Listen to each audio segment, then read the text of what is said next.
The live TV, सच सबसे आगे। दोस्तों, मैं अब्बास हफीज हूं। इतिहास में पहली बार इतना बड़ा आरोप लगा है किसी सरकार के ऊपर कि उन्होंने लोकतंत्र के चारों स्तंभों की जासूसी करवाई है। आप खुद सोचिए कितना बड़ा आरोप है कि अपने खुद के मंत्रियों की जासूसी करवाई है, अपने खुद के नेताओं की जासूसी करवाई है, दूसरी पार्टी के नेताओं की जासूसी करवाई है और उसके साथ साथ जुडिशरी जजेस की, ऐसे बड़े बड़े नामों की जासूसी करवाई है कि इसकी हर रोज अलग अलग परतें खुल रही हैं, जिससे कि खुद अपने आप में भारतीय जनता पार्टी की खूब फजीहत हो रही है। लेकिन मजाल जो है कि गोदी मीडिया इनके से कोई सवाल पूछ ले। और आज जो हुआ है, आप जानते हैं क्या हुआ है? मैं आपको कुछ ऐसे किस्से आज के बताता हूं जिससे आप भी जिसको सुनकर दंग रह जाएंगे। चीफ जस्टिस ऑफ इंडिया जो थे आज से कुछ वक्त पहले, जिनके ऊपर बड़े आरोप लगे थे, पूर्व सीजेआई रंजन गोगोई साहब, ये पता चला है कि उनका भी फोन टैप किया गया। उनके भी फोन के अंदर वो सारा का सारा हैकिंग हुई और उसके साथ साथ कड़ी जो पूरी होती है, जिस महिला ने उन पर आरोप लगाया था यौन शोषण का, उस महिला का और उसके घर के लोगों का, उसके पति का, उसके भाइयों का तकरीबन 7 से 8 फोन, उसके घर के नंबर जो थे वो टैप किए गए।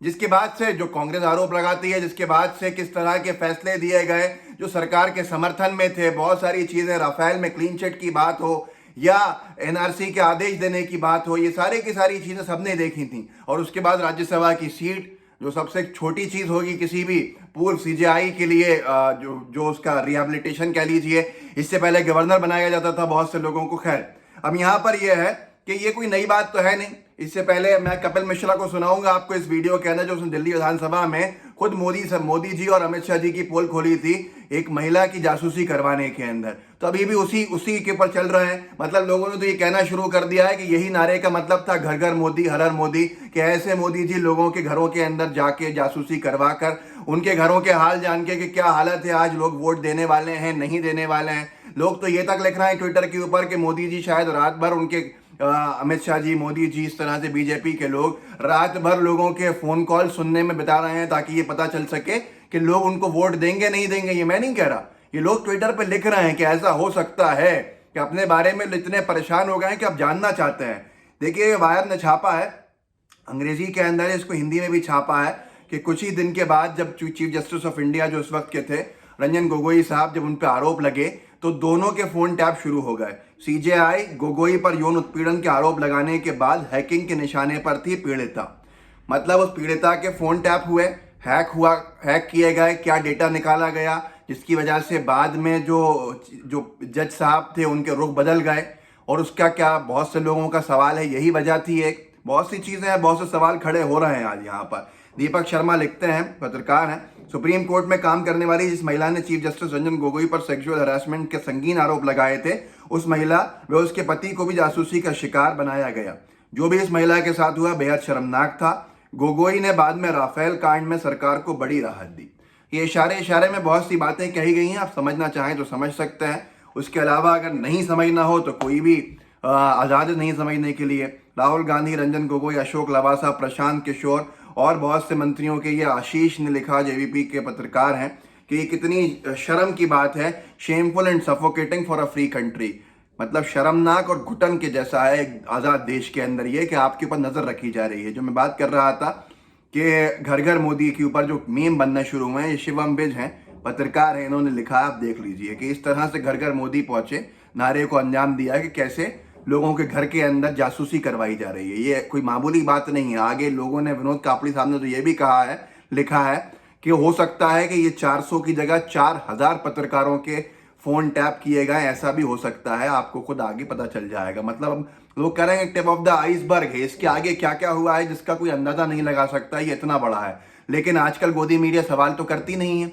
इससे पहले राफेल हो गया, फ्रांस में केस कर दिया गया, फ्रांस की अदालत ने केस खोल दिया, जिस केस के अंदर हमारे देश के ना जज साहब ने क्लीन चिट दी थी, जिन जज साहब का फोन भी हैक हुआ था और जिस महिला ने उन पर आरोप लगाए थे उसके फोन भी हैक हुए थे। उसके बाद से लोगों का कहना है कि मतलब कुछ कनेक्शन बनता है। मैं साफ शब्दों में नहीं कह सकता, लेकिन कनेक्शन क्या बनता है आपको समझ में आ जाएगा। तो यहाँ पर लोग कह रहे हैं वो तो ऐसी चीजें इससे पहले भी हुई, लेकिन कोई गोदी मीडिया को फर्क नहीं पड़ा। मतलब नोटबंदी के अंदर कितना बड़ा स्कैम सामने आया, एक ऐसे बैंक का नाम सामने आया जिसके अंदर बहुत सारे नोट बदले गए, जिसका नाम सीधे सीधे अमित शाह जी से जुड़ा हुआ दिख रहा था। लोगों ने आरोप लगाए, पर नोटबंदी भी कोई घोटाला नहीं मानते, अनभक्त हो या गोदी मीडिया हो।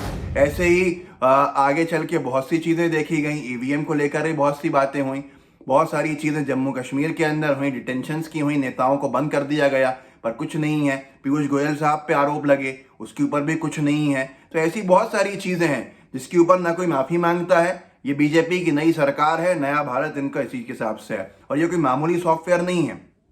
ये जो एजेंसी है पेगासूस, ये सॉफ्टवेयर बनाती है हैकिंग के लिए कि वो आपकी गैलरी, फोटो गैलरी तक देख सकते हैं, वो आपके व्हाट्सएप के अंदर जाके देख सकते हैं, हैक करके आपके फ़ोन को, जो हैक फ्री जो चीज़ें हैं, जो सॉफ्टवेयर्स हैं।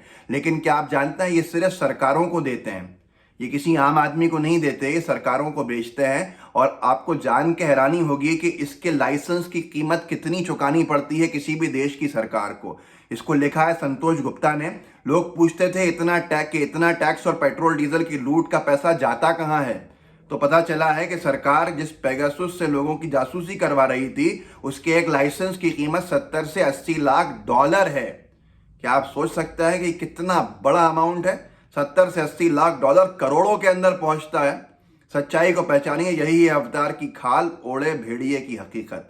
तो आपके सामने इतने बड़े बड़े केसेस हैं आज की तारीख में, जिसको अगर आप देख लें तो आपको समझ में, मतलब आप समझ नहीं सकते, कल्पना नहीं कर सकते कि कहाँ तक बीजेपी के लोग जो हैं वो चले जाते हैं, मतलब कितना नीचे स्तर तक चले जाते हैं। जासूसी कराना कोई मामूली चीज़ नहीं। आज़ाद भारत में, किसी आज़ाद देश के अंदर पत्रकारों के फ़ोन टैप किए जा रहे हैं, हैक किए जा रहे हैं, उनकी गैलरी को देखा जा रहा है, उनके फ़ोन में क्या फ़ोटोज़ हैं वो चेक किए जा रहे हैं, खामोशी से उनका डेटा चुराया जा रहा है, वो किससे बात करते हैं, व्हाट्सएप पे किससे चैट करते हैं। देश के जजेस के ऊपर इस तरह से हैकिंग की जा रही है। जुडिशरी कितनी बड़ी चीज़ है। अपनी ही सरकार के मंत्रियों की क्या हास्यास्पद तो ये हो गया, वैष्णव जी जो IT टेलीकॉम मिनिस्टर बात कर रहे थे और सफाइयाँ दे रहे थे सदन के अंदर आज ही, कि ऐसा कोई लीक नहीं हुआ है, ऐसा कोई हैकिंग नहीं हुई है, किसी के ऊपर नज़र नहीं रखी गई है, सर्वेलेंस में नहीं लिया गया है। 2 घंटे के बाद उन्हीं का नाम आ गया कि उनके ऊपर भी नज़र रखी गई है, उनके भी फ़ोन को हैक किया गया है। तो ये हालात है, इन्होंने अपनों को नहीं छोड़ा।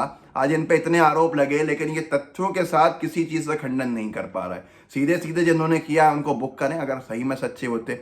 अब जासूसी की बात जो थी, जो महिला की जासूसी के आरोप लगाए थे कपिल मिश्रा ने, जो मैंने आपको इस वीडियो में शुरू में कहा था कि इन लोगों की आदतें बड़ी पुरानी हैं, तो वो भी देख लीजिए कि किस तरह से गुजरात के अंदर जो हुआ था महिला की जासूसी, कपिल मिश्रा ने दिल्ली के सदन के अंदर कैसे आरोप लगाए थे, उसकी एक छोटी सी झलक ये देखिए। अमित शाह की पुलिस अधिकारियों के साथ बातचीत की है और ये सीडी वो घिनौना सच हिंदुस्तान के सामने लेके आती है कि कैसे एक मुख्यमंत्री एक लड़की, अपने से आधी उम्र की लड़की के पीछे पड़ता है, और पीछे कैसे पड़ता है, पूरी की पूरी पुलिस उसके पीछे लगाता है।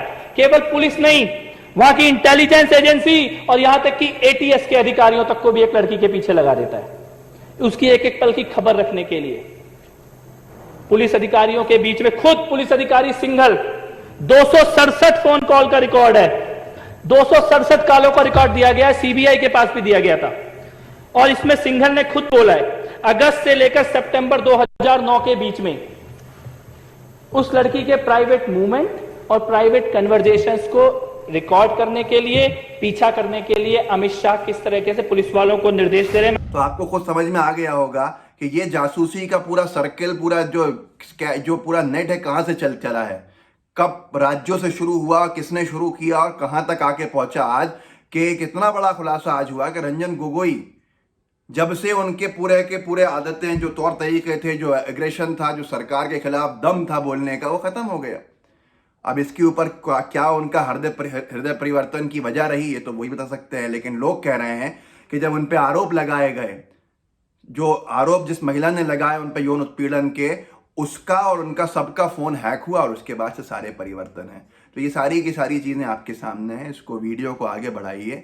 लेकिन ये बहुत दुखद है। दुखद इसलिए भी है क्योंकि किसी भी आज़ाद देश में, सभ्य देश में ऐसा नहीं हो सकता जो हुआ है।